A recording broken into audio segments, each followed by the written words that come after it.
तोहर चाल बिगड़ल बा, व्यवहार बिगड़ल बा।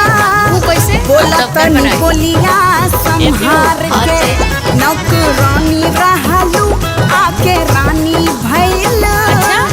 चला तारू उल्टी पाला मार के। नया बनी नैहर में रहनी खेलत रहनी गोटी ससुरावे